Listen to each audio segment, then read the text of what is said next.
Well, good morning and welcome to Frankly Speaking here on WYDC TV Big Fox. I'm your host, Frank Akelman. We are broadcasting live from the Hesselson studio here on Market Street in Corning. We have a very special show in store for you this morning. We're going to be talking with Janice and Alex from Elmira Little Theater because tonight they open Snow Falling on Cedar. So we're going to find out all about that play. We're going to find out about what goes on behind the scenes, if you will. That's coming up in just a little bit.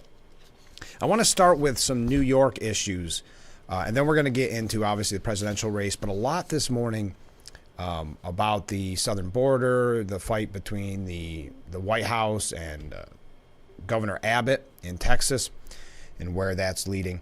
We'll get to that as well, and a couple other things, because it's Friday. We jump around a lot on Friday, have a lot of fun.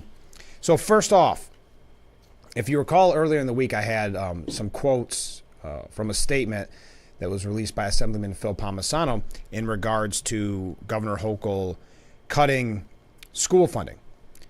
Well, a lot of people since then have been speaking out, and this is not good for the Democratic governor. Let me put it up on the screen here for you.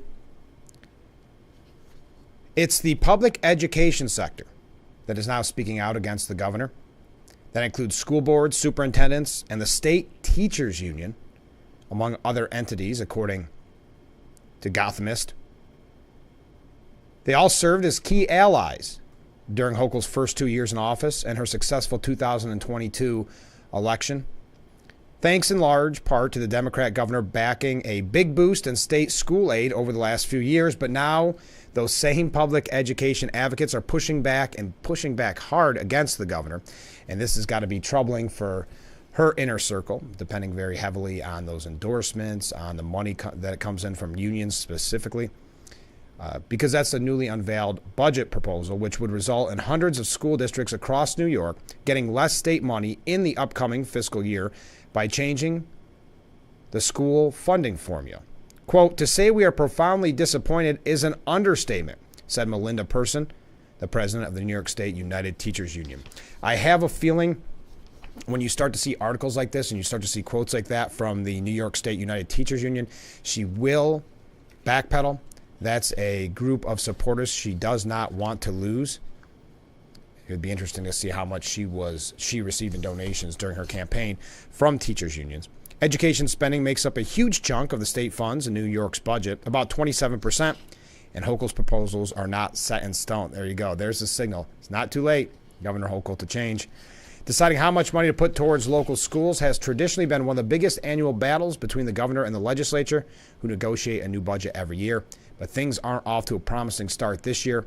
Hochul's education plan could play a prominent role in a looming election in which suburban New York voters may decide the House's balance of power.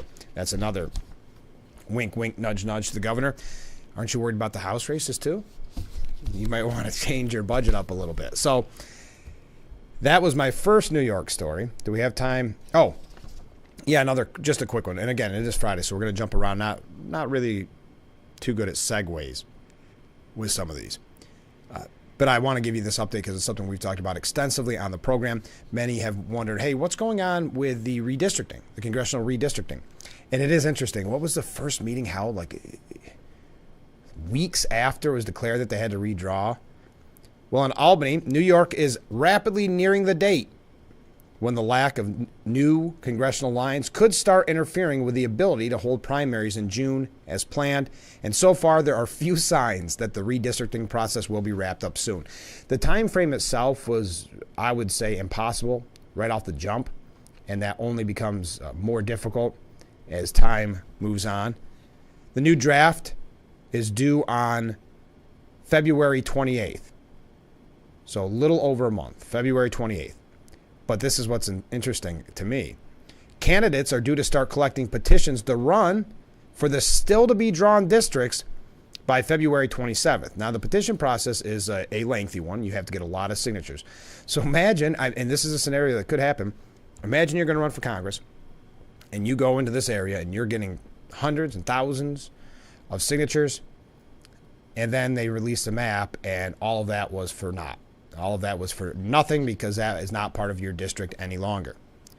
Now, to make the deadlines logistically possible, local boards of elections have said the entire redistricting process should be wrapped up well before the court's deadline, ideally sometime around February 1st. And since the legislature will need to vote on any lines produced by the commission and possibly draw their own, which is probably the more likely scenario, guaranteeing that February 1st goal is met would mean the commission's draft would be produced a couple of weeks ahead of then. That looks like an impossibility, yes, considering it is January 26th. I'm not sure when this actual article came out. In the waning days of January, commissioners have not scheduled a public meeting since a planning one was held a few days after Christmas. In 2022, the court ordered new lines, and the primaries were pushed from June to August. So think of that. It was the end of 2022. They had one meeting. So it was weeks after. They had one planning meeting just to kind of set up the very basics, and nothing's been done since then. They have not scheduled a public meeting since that meeting in Christmas, around Christmas.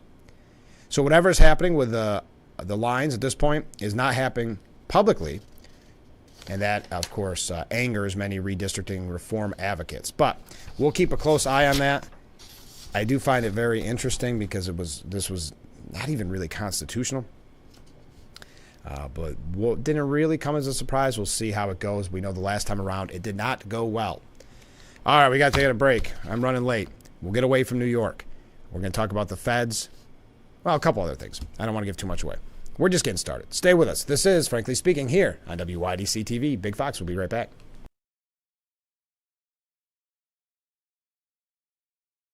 Isn't your wellness important? Don't you want more energy? Now's the best time to make every day better and relieve those achy muscles and pains than with the Hesselson's Hot Tub. Hesselson's has hot tubs in stock and available for immediate delivery with unbelievable savings. Hesselson's offers 0% interest-free financing for up to 5 full years. Hesselson's carries the only hot tub brand in the industry with the exclusive freshwater salt system that is eco-friendly and easy to use and only enhances your hot tubbing experience. Come in today and see why your next hot tub should be a Hesselson's Hot Tub. And remember, it's always fun to poke in the corners at Hesselson's. Was your premature baby fed a cow's milk baby formula such as Similac or Enfamil? If so, your child may be entitled to significant financial compensation. Evidence shows that cow's milk formulas increase the risk of NEC in premature babies, causing severe harm and even death. If your child was born premature and suffers from NEC, intestinal perforations, sepsis, cerebral palsy, or died as a result, you may have the right to sue for significant financial compensation. Call now for a free case review. It's a season of sharing. Having a good time has always been my #1 goal. I tend to get crazy. At my age, I should not be jumping up and down like that. And if you don't know what I mean, ask your mama. The young ones, y'all like, we don't know what you're talking about. But I promise you, in 30 years, you will. It's the best time in daytime. Weekdays at 2 p.m. on Big Fox.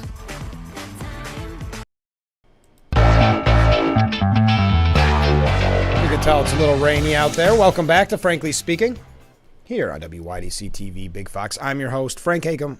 We are broadcasting live from the Hesselson studio. I am running a little late this morning, and I'm really looking forward to talking with Janice and Alex from Elmira Little Theater. Their play, Snow Falling on Cedar, opens tonight. We'll talk to them in just a moment. I don't know if you saw this. I just want to say it kind of in passing quickly, but to piggyback off of stories that we've been bringing you about Harvard and Cornell and the anti-Semitism on college campuses. Did you see what happened at NYU? The professor, Amin Hussein? Well, according to the New York Post editorial board, it proves that anti-Semitism is welcome on college campuses.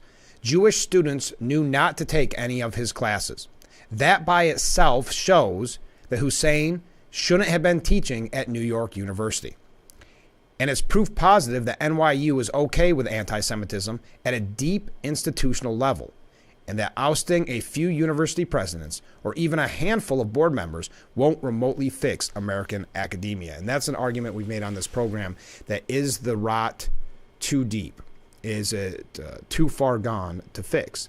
And getting rid of a president here or board member here apparently does not do the trick, because this professor felt okay to spew this hate, and it was well known on campus that Jewish students don't take his class, do not take his class, and yet still received a paycheck until essentially he got caught.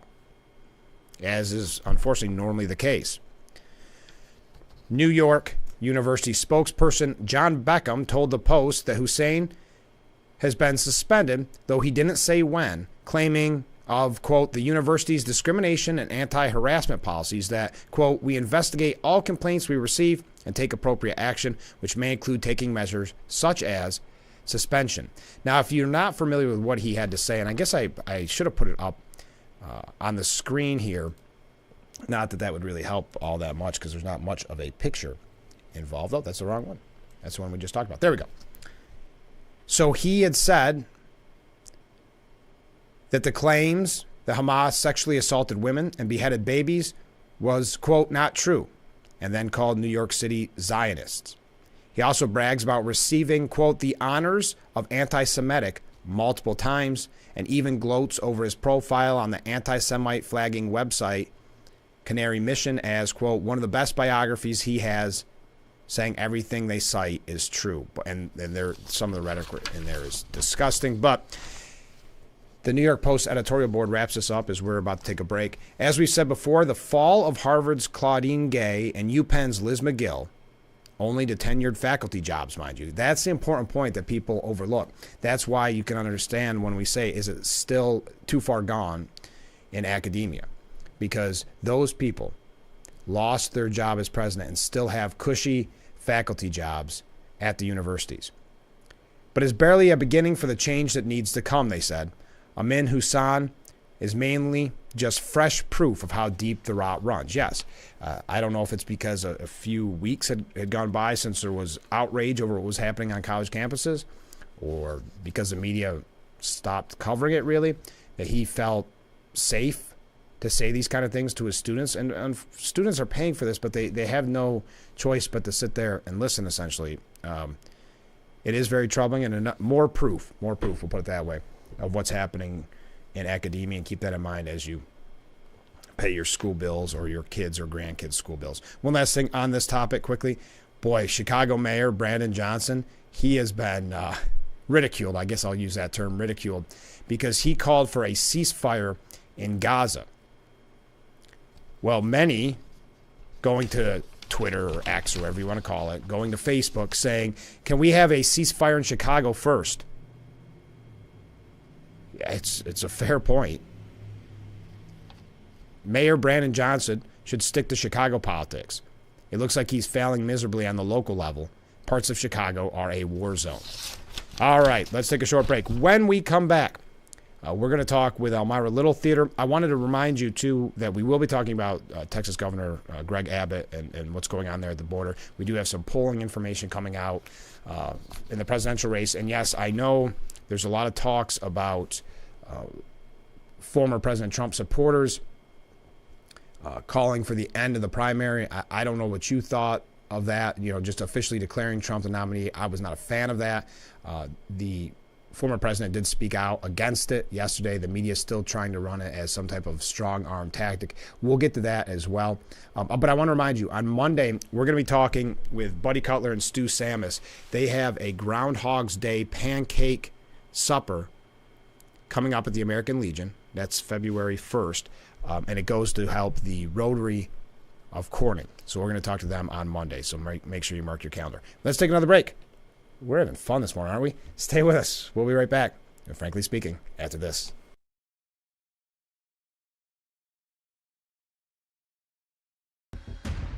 One of these has enough fentanyl in it to trigger a fatal overdose, even if it's your first time. Order free naloxone now, the easiest way to reverse an opioid overdose. Visit oasas.ny.gov.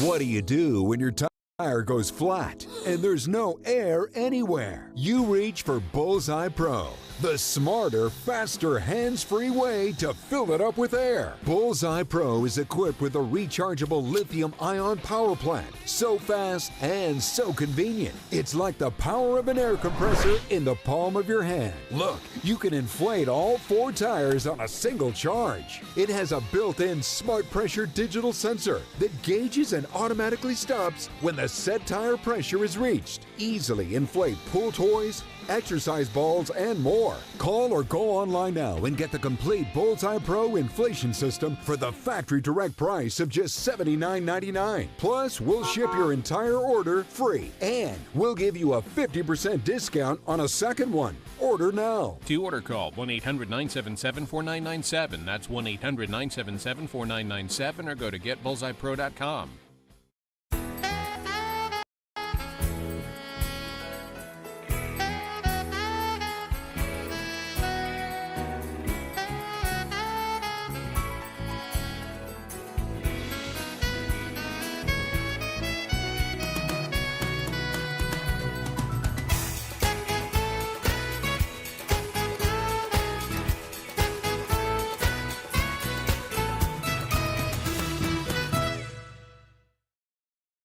In a few words. Urkel, glasses. Nerd. It pays to know your nerds. If you guys didn't get nerd with me sitting up here on this show, 25 words or less. Weeknights at 5 and 5:30 on Big Fox. Shell Missy face off in Why can't we watch DuckTales? Because we don't learn anything. Book Smarts versus Street Smarts. Is it working? Are you feeling motivated? Very. It's the battle of twins. Life is so confusing. I always hoped it would be easier for me when I grew up. It's gonna be all right. You were faking. Bazinga. Young Sheldon. Weeknights at 6:30.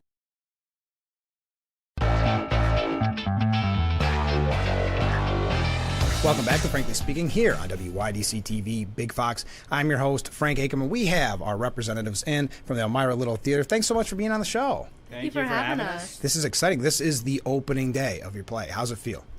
It's exciting. Yeah, it's good. It's good. It feels we've Are you ready? Work to get here. So. Are you ready?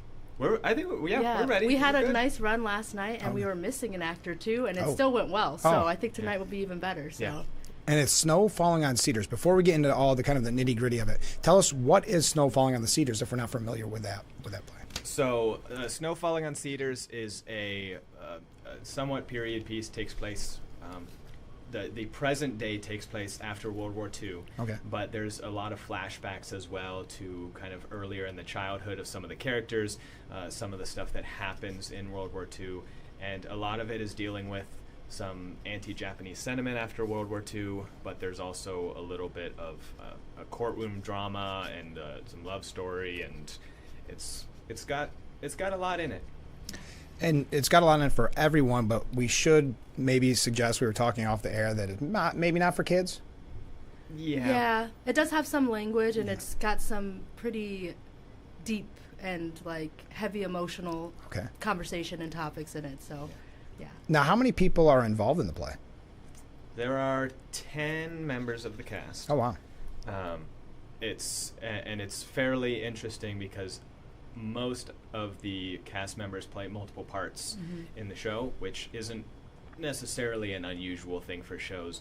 But the way that this show is written, there are a lot of quick switches from one character to another character for certain cast members. Yeah. So I know there's been a lot of the rest of our cast members have done a very admirable job getting in kind of these different roles. We've been talking about Snow Falling on Cedars, Elmira Little Theater. How long or how much of a commitment has this been for you time-wise? Because I don't think people realize how much goes into putting on a play. Do you want to go? Yeah, for sure. We've been rehearsing, 2 to 3 months now? Since end of November, I believe. Oh, yeah. So a lot, and we've been rehearsing like 3 times a week for probably 2 to 3 hours each time, and even more now as we're getting closer to the show, just trying to really get it ready. But it definitely does take a lot, and it's just really cool. Something that's really cool with local theater, with Elmira Little Theater, is that it's a range of ages and just people, and we all have other jobs, but to come and just dedicate our time post-work to such a craft is really awesome, and to just be surrounded by such talented people that love theater. So that's what makes it incredible. So it is a lot of extra time, but it doesn't feel like it because we all want to be there. So I guess this is for both of you. What got you interested in acting? And as you mentioned, giving up a lot of what essentially is your free time. Yeah, so I've been involved fairly heavily in acting since I was in, I think, 7th grade. And it was actually my sister got talked into doing a show, who's 2 years younger than me. She got talked into doing a show by one of her student teachers. And then when I went and saw her at this dinner theater where she did the show, I was like, yeah, I want to do that. Oh, that's cool. So then I got in that. We performed together all throughout kind of middle school and high school. I performed in college as well, though I went to an engineering college, so we had a theater club, not like a theater program. Sure.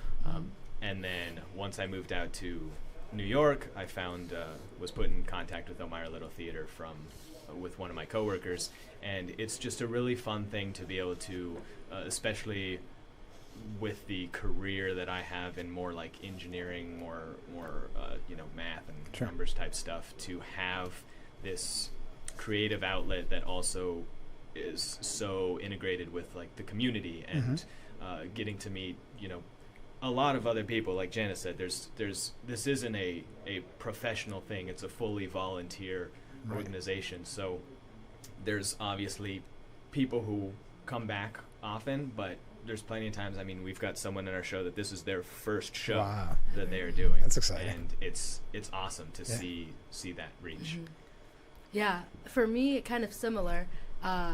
In 5th grade, my 5th grade teacher noticed that I was loving singing, because I went to a private Christian school in 5th grade, and so we would always sing songs at the beginning of the day, and he noticed I loved it so much, and he asked my mom if he could take me to audition for a show up in Bath at Family Life. So that's really what got me going, which is so awesome, because I tried all the sports and I didn't do well. And so it was super awesome that finally 5th grade hit, I found what I was supposed to be doing. Your which calling. was theater. My calling There you go. to theater. And so ever since, I did it throughout high school, and then I also did it in college. But I was a nursing major. And so kind of similarly to Alex, it was cool to have an avenue. It was like a stress relief almost. Sure. While nursing was so rigorous and just really hard, it was cool to be able to have that on the side and to be able to just go and be characters that aren't like me, and just go into that avenue. And then into my career now as a nurse, it's really awesome. I didn't think I'd be able to do theater after college. I really didn't think it would allow with my job and the hours that I have to work, but it's really awesome to have such an incredible local theater that they work with you and your schedule too. It's not, they know that you have other things that you're doing, and so it's not like, oh, you have to make every one of these. If you have to be at work, it's okay. And so that was really encouraging to me, and it's super awesome. I love that I can do theater outside of work now too. So something I didn't think I'd be able to do. Well, it's got to be great to be a part of Elmira Little Theater, because they have such a stellar reputation. It's such an important part of our community, really. Yeah, this is our 80th year, I believe, as Elmira Little Theater. 1944 is when Elmira Little Theater started. And yeah, it's just a great group to be a part of. The amount of, we reach out to so many different people in the community. It's very open in terms of who wants to get involved with it. We're always looking for more people who not only want to perform on stage, but we're looking for people to help out backstage, build sets, paint sets, all of that stuff. So there's plenty of people we know who want to be involved in theater but are not I want to be on the stage person. Oh, yeah. And there's stuff for them to get involved, and it's been great, especially in the past several years. We've done a little more reaching out to some other community groups. I know one of the things we did too during kind of the weird season of the the pandemic stuff, of course, is that we reached out to some other places and actually did some performances at Park Church, which just was a great thing in terms of getting kind of another local community contact. And we've talked with other groups before and partnering up or helping advertise theirs or helping provide actors and talent and stuff like that. So really, I mean, like, we keep coming back to that community. Yeah, of course. For it. And we're talking about Elmira Little Theater, and it's Snow Falling on Cedars, which opens tonight. I didn't even ask the question, what parts are you playing? I should have asked that. Yeah, so I'm playing Hatsue, and she is a character in the show. So Alex kind of shared, it's based around a court case. So this man named Kabuo is accused of murder. Okay. And so I'm playing his wife. And so it's kind of an interesting role in terms of that. But then, like he said, there's a bunch of flashbacks. And so Hatsue also just has this childhood friend named Ishmael, which, to give away, is Alex's character. Yeah. Yes. And they kind of have a love story of their own from when they were children together. And so it's kind of just this in-between for her, like, she wants to follow her heritage of being Japanese, and everyone's telling her to marry someone who's Japanese, who's like her. But when she's a child, she falls in love with this guy who's an American, this white guy. He's not Japanese. And so it's just kind of this turmoil for her, and what do I do? And so just following the story of her and the court case and supporting her husband in it. So yeah, and like Janice said, my character is Ishmael Chambers, and in the current day, he is a newspaper reporter. So he took over his father's newspaper. This takes place in a small northwest town, somewhere outside of Seattle, an island area outside of Seattle, and he's the like local reporter. But like Janice mentioned, there's a lot of backstory between Ishmael and Hatsue from when they were children, and obviously World War II and everything that happened then really threw a wrench in everything that was happening. So Ishmael gets drafted, goes off to war. Hatsue and a lot of the other Japanese are taken to internment camps, and so now Ishmael has a lot of this kind of inner conflict, having had kind of everything that he knew growing up with in his childhood and kind of the relationships he had get fractured by the war and everything that happened there. And now he's the reporter and kind of reporting on this trial that's dealing with a lot of those issues that he's been trying to work through as an individual. Well, this sounds great. It's Snow Falling on Cedars. It opens tonight at Elmira Little Theater. Could you tell us kind of the who, what, when, where, and why? Because you are the reporter in the play, so it only makes sense. Yeah. So tell us, where can we buy tickets? Where's it located? Those type of things. Yep. So it'll be performing at the Clemens Center in Elmira, at Mandeville Hall in the Clemens Center. You can buy tickets if you go to Elmira Little Theater's website, which is Elmira Little Theater, that's an RE.org. It will direct you to the Clemens Center. So you can either go to our website, which will direct you there, or go straight to the Clemens Center website. You can buy tickets through their website, just like you would any of the other Clemens Center shows, or you can also call the Clemens Center directly if you'd like to do that and purchase a ticket for that. Like you said, it's opening tonight. The other shows are Saturday and Sunday of this week, and then also the following weekend, so the 2nd, 3rd, and 4th of February. Oh, great. Do you think it's possible to buy them at the door, or would you recommend getting them ahead of time?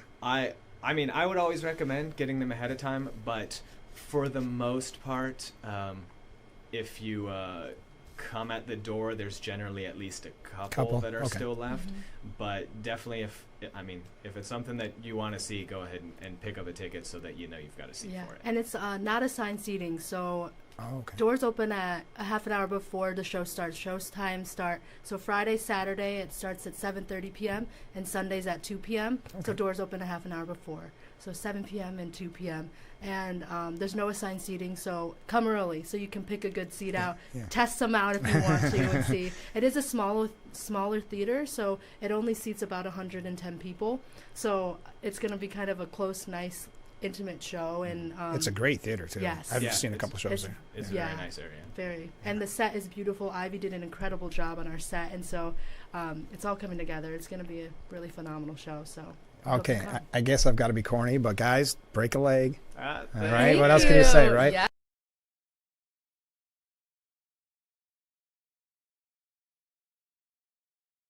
Attention twin-tier homeowners.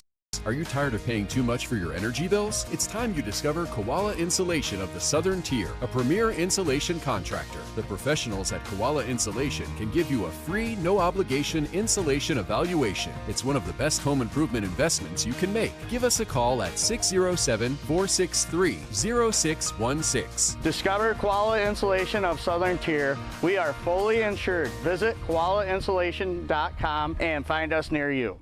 Attention. This is an important message for firefighters, members of the military, and airport workers. For decades, first responders and firefighters at military bases and airports used a chemical-based foam to fight fires. Studies have shown that chemicals used to make aqueous film-forming foam, or AFFF, are highly toxic to humans and have been associated with several types of cancer.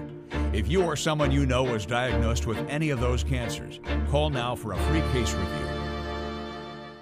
Are you over 50? Would you like to get up to 33% more income in retirement? Then call now and get this free book, Annuity Do's and Don'ts for Baby Boomers, from a leading financial firm on maximizing your income in retirement. This book reveals little-known secrets about annuity strategies in simple-to-understand terms that can help you make the right choices before buying an annuity. And if you call right now, as a bonus, we'll throw in a free annuity rate report. We've researched over 1,200 annuities summarizing the rates and benefits for you. So don't miss out on this opportunity because supplies are limited. Call now and find out how you can get up to 33% more income in your retirement, and you'll receive Annuity Do's and Don'ts for Baby Boomers and the Annuity Rate Report as an added bonus. Both books are yours free, just for calling Annuity General today. Call 800-354-5972. That's 800-354-5972. Again, 800-354-5972.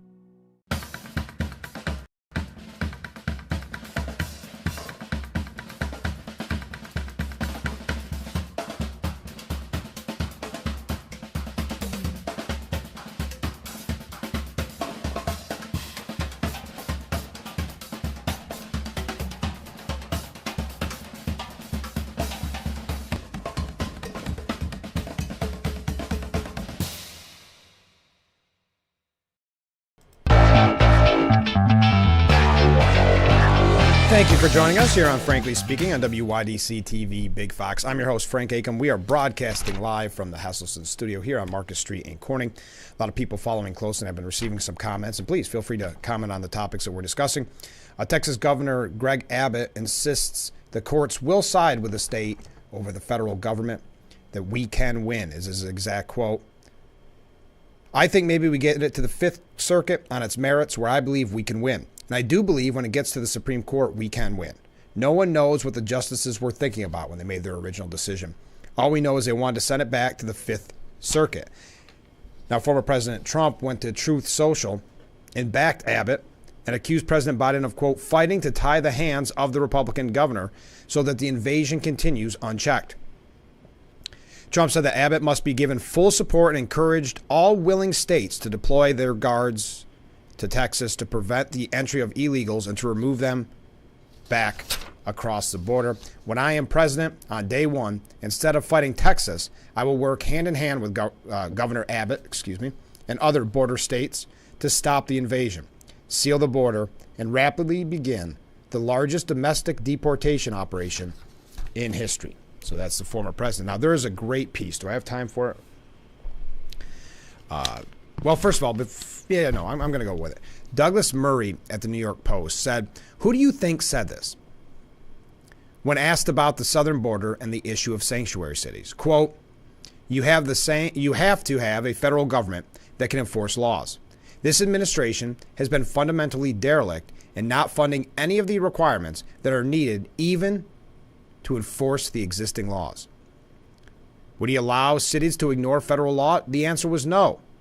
It may seem surprising, but that was Joe Biden way back in 2007 during the George W. Bush administration. In those days, the then senator and candidate for the Democrat nomination for president was talking tough on sanctuary cities.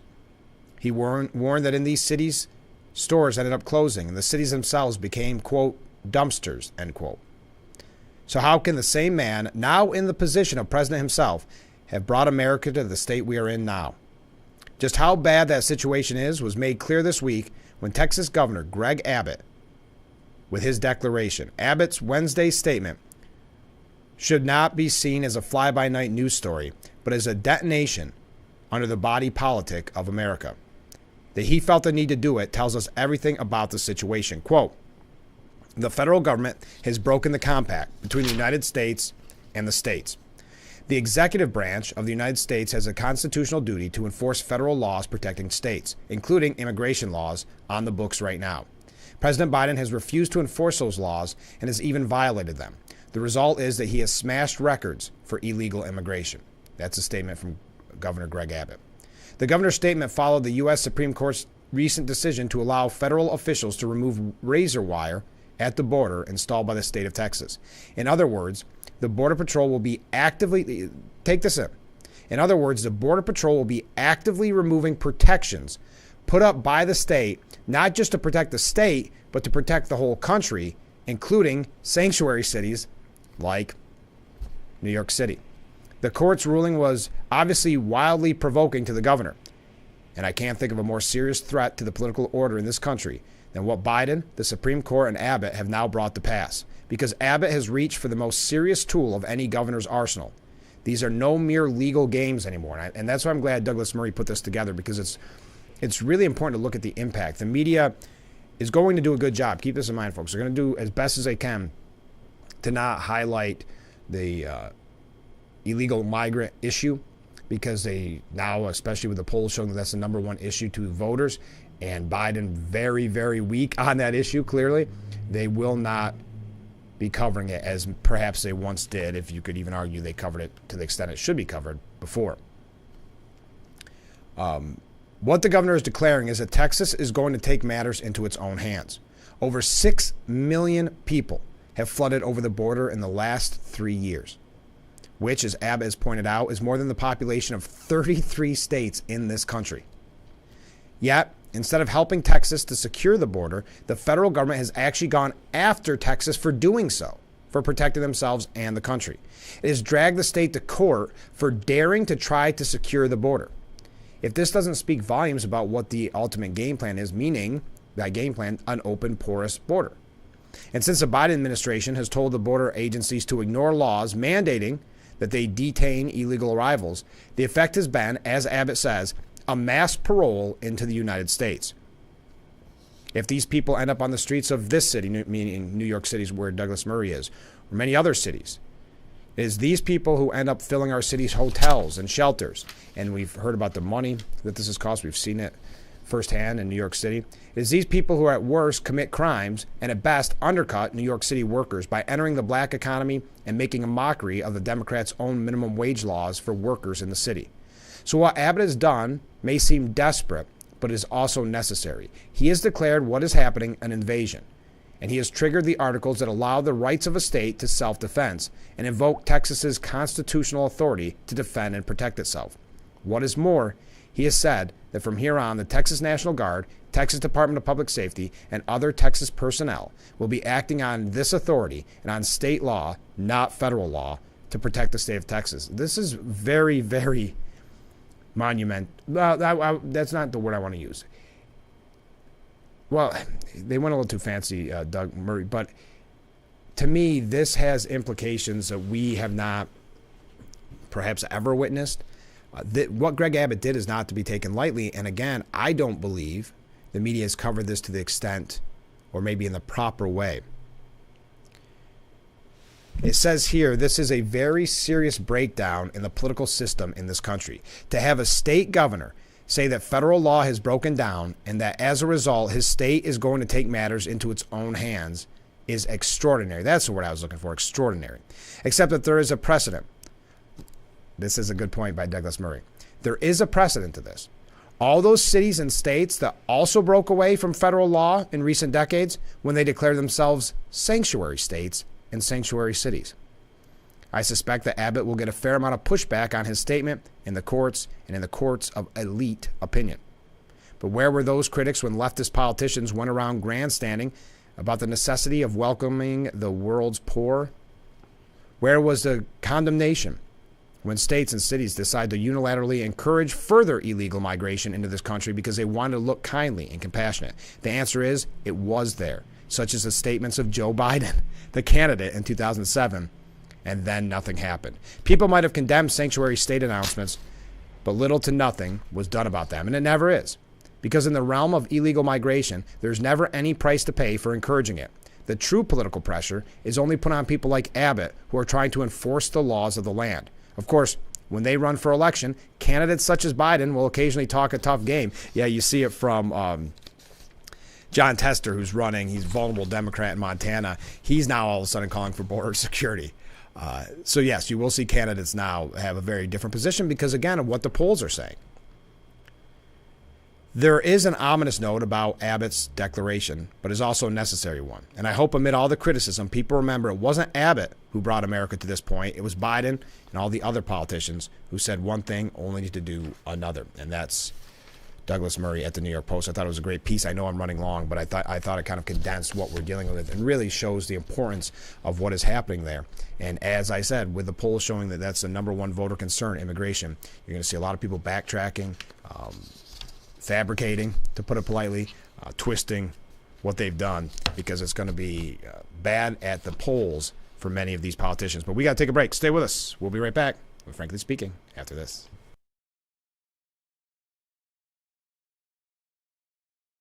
Isn't your wellness important? Don't you want more energy? Now's the best time to make every day better and relieve those achy muscles and pains than with the Hesselsen's Hot Tub. Hesselsen's has hot tubs in stock and available for immediate delivery with unbelievable savings. Hesselsen's offers 0% interest-free financing for up to 5 full years. Hesselsen's carries the only hot tub brand in the industry with the exclusive freshwater salt system that is eco-friendly and easy to use and only enhances your hot tubbing experience. Come in today and see why your next hot tub should be a Hesselsen's hot tub. And remember, it's always fun to poke in the corners at Hesselsen's. Attention, if you or a loved one regularly used hair relaxers or straighteners and were diagnosed with uterine, ovarian, or endometrial cancer, you may be entitled to significant compensation. I've used hair relaxers for years. I had no idea they could cause cancer. Chemical hair relaxers and straighteners have been linked to serious conditions, including several types of cancer. If you used hair relaxers and now have uterine, ovarian, or endometrial cancer, call now to see if you qualify. There's no fee unless we win your case. Hey, Emerald Lagasse here, and I'm so excited to tell you about my biggest air fryer yet. Introducing Emerald Lagasse's Dual Zone Air Fryer Oven with dual-sided cooking chambers. Now you can cook 2 different foods 2 different ways that finish at the same time. Enjoy juicy grilled burgers at the same time as air-fried French fries. Broiled savory salmon at the same time as roasted asparagus. The secret is in the QuickSync technology that matches the cooking times and settings of each food, so they're programmed to finish at the same time. But watch, remove the center divider and it transforms into a large 25-quart capacity oven. Now you can try Emerald Lagasse's Dual Zone Air Fryer Oven with free recipe book in your home for 30 days for just $14.99. But wait, we'll automatically upgrade you to his deluxe cooking kit and 1-year VIP protection plan absolutely free, complete with everything you need to cook Monday to Sunday family-size meals. Plus, ask how you can get free shipping. This offer will not last, so order now. You're gonna love it. I guarantee it. Bring it to these boys. Get ready for the NFC Championship game on Fox. Let's go! Jared Goff has the Lions 1 win away from their first ever Super Bowl appearance. Oh my goodness! Now, they'll take on Christian McCaffrey and the top-seeded Niners. We where we in, baby. We where we in. Lions, Niners, the NFC Championship, Sunday. And we are back with Frankly Speaking. We still have a lot to get to. Thank you for joining us this morning. As always, you can reach out to me at the number on the bottom of your screen with any comments, interview suggestions. Half of United States governors have sided with Texas in the border dispute with Biden, sending a letter in solidarity to Governor Abbott. There's only one Republican holdout, and that's Vermont Governor Phil Scott, who says he voted for President Biden in 2020. But of the 25 signatories of the letter, it said, "We stand in solidarity with our fellow Governor Greg Abbott and the state of Texas in utilizing every tool and strategy, including razor wire fences to secure the border." Sarah Huckabee Sanders tweeted out, "If President Biden won't defend us, states will have to defend themselves. Arkansas stands with Texas." Governor Glenn Youngkin said the Biden administration continues to refuse to secure the border. Virginia supports Abbott and Texas's constitutional right to defend itself. South Dakota Governor Kristi Noem, who some have speculated could be on the short list for VP, she said that she'll ship razor wire to the governor herself. What people forget is that governors are commanders-in-chief. We're responsible for the men and women of our National Guard. It's a heavy responsibility that weighs on our shoulders. And so we never engage our National Guard soldiers and those men and women unless it's incredibly important. In defying the order, Abbott said earlier this week, the federal executive branch has a constitutional duty to enforce laws protecting states and that the founders intended for states not to be victims to the whims of a, quote, lawless president. But yeah, she said, Kristi Noem said, I'll drive in more razor wire from South Dakota if I have to for Abbott to do his job. Now, as I mentioned just before we take another break here, that John Tester, Democrat from Montana, has called for the Biden administration to secure the southern border now that he faces a tough re-election battle. As it says here, I think it was his opponent who said, after years of doing nothing. In a recent op-ed published in the Billings Gazette, Tester said that Democrats should set aside political beliefs and accept that, quote, allowing anyone to enter the country without being properly vetted or going through a legal process undermines our national security. It's good that he woke up to this. His opponent, it looks like his opponent, Republican Tim Sheehy, said Montana is a northern border state with a southern border problem because after 18 years in D.C., two-faced Tester has refused to secure the border. We know what to do. President Trump already did it, but we need strong leaders willing to put America first. All right, we got to take a short break. When we come back, you're not going to believe who we're going to hear from on this issue. Not hear from in the sense of coming to the studio, of course, but a new op-ed out at The Hill is by a man that all I can think of is after reading this is planning to run for something. What that is, I'm not sure. We'll hear from Andrew Cuomo in just a moment. Stay with us. We'll be right back with Frankly Speaking. Was your premature baby fed a cow's milk baby formula such as Similac or Enfamil? If so, your child may be entitled to significant financial compensation. Evidence shows that cow's milk formulas increase the risk of NEC in premature babies, causing severe harm and even death. If your child was born premature and suffers from NEC, intestinal perforations, sepsis, cerebral palsy, or died as a result, you may have the right to sue for significant financial compensation. Call now for a free case review. We've got a huge game here. And this place is buzzing now. You can't guard against that, Gus. To the bucket. Oh! Nicely done. We got a ball game going on, folks. Talk about some buckets. Young fella, don't hurt him. Oh! Saturday, it's a huge doubleheader on Fox. Something with a diamond in it. Diamondback rattlesnake. It's in the name.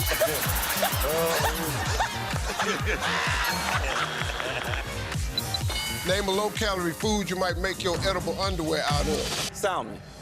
Watch it weeknights. Share it the next day. Wild caught Norwegian teriyaki. Share in the fun. Weeknights on Family Feud. 7 and 7:30 on Big Fox.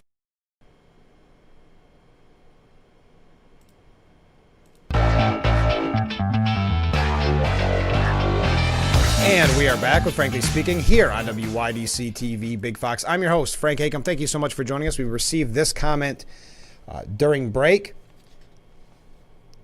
Oops, wrong one. All right, guess not. I'm not going to put it up on the screen, but I'm going to read it to you. I have paid hundreds to renew my green card, but Homeland is delayed by 3 years in processing those. How can they process all these migrants? What other country has such a loose border and gives people free stuff for doing illegal things?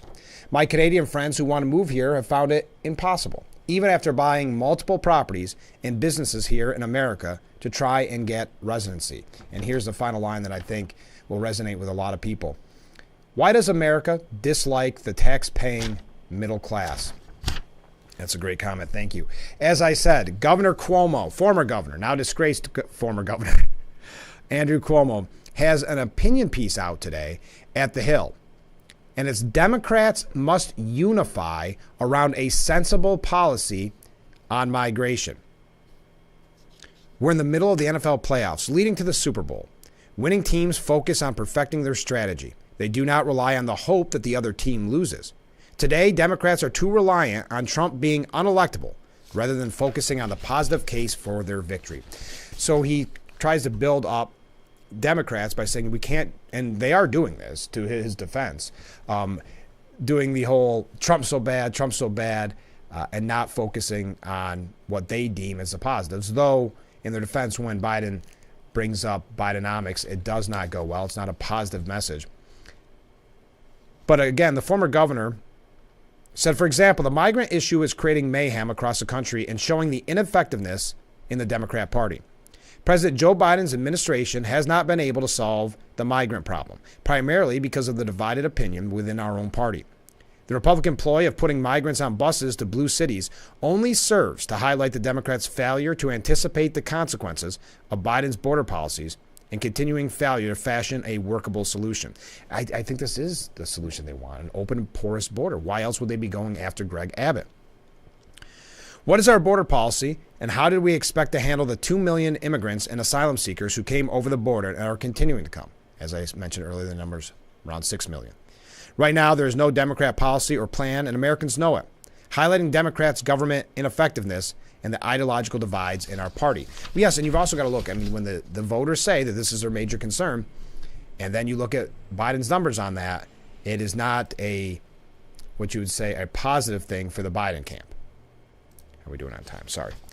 We do have to take another short break already. But he said this is not New York liberals taking a different position than Southern blue dog Democrats. It's New York taking a different position than New Jersey. Upstate Democrats taking a different position than downstate Democrats. And the Democratic governor taking a different position than the Democratic mayor. The lack of logic, practically sustainability, and fairness in managing the migrant issue is obvious to all. The president, governor, and mayor are all blamed by the public for the obvious failure. It must be resolved. We have learned this lesson before. Ignoring a problem, no matter how difficult, only makes it worse. Before we can expect the American people to deliver in the Democrat agenda, we must have a defined Democrat agenda. The division of opinion on the migrant issue is replicated on pressing issues, and he goes on criminal justice reform, Israel-Palestine, etc. But given our diversity, this only ensures paralysis in this scenario. Yes, we are a big tent party, but we must move forward. Our claim to be progressives must not be rhetoric, but reality. Donald Trump cannot win the election, says former Governor Cuomo, but Democrats can lose the election. We cannot wager that citizens will vote against Trump, but rather give them a reason to vote for Democrats. We must make the positive case for a Democratic future. The negative case against Trump makes itself. So he's running for something, huh? What do you think it's going to be? Former Governor Andrew Cuomo. You're starting to see a lot of Democrats, especially if he is thinking of running, coming out and talking about the immigration policy because the polls almost forced their hand. But we do have to take another short break. Stay with us. This is Frankly Speaking here on WYDC TV. Big Fox will be right back. Attention. This is an important message for firefighters, members of the military, and airport workers. For decades, first responders and firefighters at military bases and airports used a chemical-based foam to fight fires. Studies have shown that chemicals used to make aqueous film-forming foam, or AFFF, are highly toxic to humans and have been associated with several types of cancer.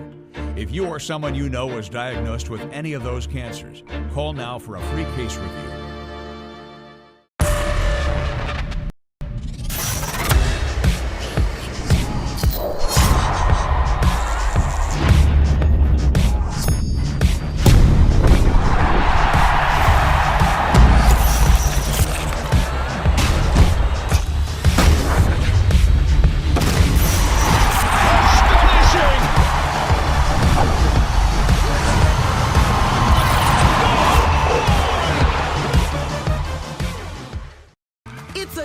Of sharing. Having a good time has always been my #1 goal. I tend to get crazy. At my age, I should not be jumping up and down like that. And if you don't know what I mean, ask your mama. The young ones, y'all like, we don't know what you're talking about. But I promise you, in 30 years, you will. It's the best time in daytime. Weekdays at 2 p.m. on Big Fox.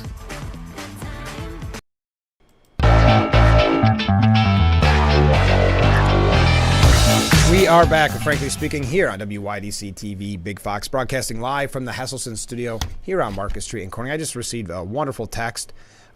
Ken from Horseheads just found us for the first time. He used to listen to me on the radio. Well, thanks, Ken, for joining us. We're glad that you're a part of it. And yes, we do take, if people are new to the show, you see the number on the bottom of the screen. We take texts during the show as best as we can. Sometimes we run late or it becomes really a lot of text and it becomes too much. But Here's Ken's comment. You were talking about the illegal migrant invasion. The reason is obvious why the Democrats want the border open. They hope it results in more Democrat voters. I would think this point should be stated more often, but it is seldom said. It's a very good point. It's really the only reason you could come to the conclusion of an open, porous border. What else is the upside? I also hear constantly that illegals are being sent to Democrat cities, sanctuary cities, but seldom that the feds, are also busing them to many Republican cities. Excuse me. Good point, Ken. Thank you for joining us. I'm so glad that you're tuned in, I should say, to Frankly Speaking. How about this comment from another viewer? If Democrats used as much time helping America as they do slamming Trump, they would do better politically. That's a good point. I think that's a little bit, not to scare you there, I think that's a little bit of what Cuomo was saying, though I think, and I don't want to put words in your mouth to the viewer who sent that, I don't think what your vision of helping Americans and what the Democrats, in this case Cuomo's vision is, I don't think they line up. I think they're different. That's not a bias or something like that. That's just saying I think that you would see they're very different. Democrat Representative Jim Himes, says uncontrolled migration is hurting wages, but it's really the only issue that the Republicans have against Biden. That's really it, according to Himes. Okay, we got to move on because we are almost out of time. I'm very glad myself, and I would love to hear your opinion. You can comment after the program's over as well. When it was originally resolved or put a resolution up that they would end the primaries, it was Trump supporters that did this, end the primaries, and Trump declared the nominee to speed up the process. I did not like that. That was very reminiscent of an argument that I've always made about what happened with Bernie Sanders and Hillary Clinton, that the fix was always in, and the Democrats didn't really care what their voters say. They wanted the powers that be to pick who it was, and it was going to be Hillary Clinton. I've used that reference quite frequently on this program, and that's what this reeked of to me, because I always said, imagine if you're a Bernie supporter and that happens to you. It would be like us at that time if you were a Trump supporter, and even though he was going to get the nominee, they said, nope, never mind. It's going to be Jeb Bush. So I always thought it must have been tough to stay as a Democrat at that point if you were a Sanders supporter. In this scenario, I didn't like it. It was a red flag. I think whatever you think about Nikki Haley staying in, that's her choice. I don't like the thought of ending it. Let's win it. If you're Trump, my thought would be let's win it fair and square. And that's what he released. Well, I greatly appreciate the Republican National Committee wanting to make me their presumptive nominee. And while they have far more votes than necessary to do it, I feel for the sake of party unity that they should not go forward with this plan, and that I should do it the old-fashioned way and finish the process off at the ballot box. Thank you to the RNC for the respect and devotion you have shown me. Trump 2024, he added. So I now, CNN's saying that's Trump already showing that he's a strong man, flexing his strong man power. That is, Biden, I was going to put this up on the screen too. This is where I get a little bit manic because we're almost out of time and I had so much I still wanted to get to. Biden's third-year job approval average of 39.8 is the second worst in history. First was Jimmy Carter. Jimmy Carter wins that, and then now Joe Biden coming in second. All right, that's it for today's edition of Frankly Speaking. Thank you to our guests, Janice and Alex from Elmira Little Theater. Snow Falling on Cedar opens tonight. I hope that you'll go out and see that. Have a great weekend. We will be back Monday morning with Frankly Speaking, only on WYDC TV, Big Fox. I look forward to it already. Have a great weekend.